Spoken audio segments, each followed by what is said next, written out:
নতুন নকশার স্মার্টফোন আনছে শাওমি। মোবাইলের নতুন নতুন আপডেট পেতে যদি এই চ্যানেলটি সাবস্ক্রাইব না করে থাকেন তবে এখনই সাবস্ক্রাইব করুন, আর সাবস্ক্রাইব করে বেল আইকনটি চাপতে অবশ্যই ভুলবেন না।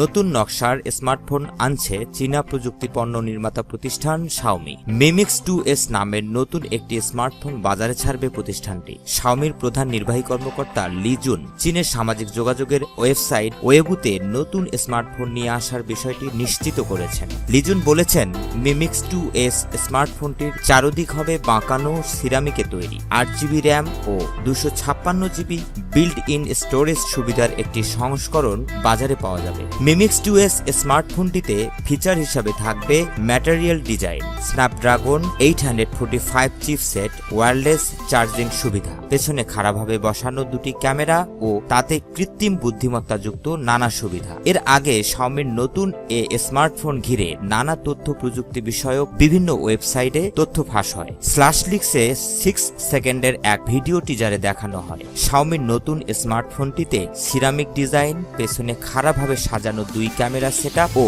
বেজেললেস ডিসপ্লে থাকবে। সাদা রঙের স্মার্টফোনটির পেছনে ফিঙ্গারপ্রিন্ট সেন্সর থাকবে। এছাড়া শাওমির নতুন স্মার্টফোন ঘিরে ফাঁস হওয়া অন্যান্য তথ্যের মধ্যে রয়েছে কৃত্রিম বুদ্ধিমত্তা ভিত্তিক দৃশ্য শনাক্তকরণ প্রযুক্তি ও উন্নত ফেস আনলক ফিচারের মতো নতুন কিছু ফিচার। নতুন স্মার্টফোনটির দাম ও অন্যান্য দেশের বাজারে আসার তারিখ সম্পর্কে এখনো বিস্তারিত জানায়নি শাওমি কর্তৃপক্ষ। তবে এর দাম ৩,২৯৯ ইউয়ান, যা বাংলাদেশি টাকায় ৪৩,৫০০ টাকা হতে পারে বলে ধারণা করা হচ্ছে।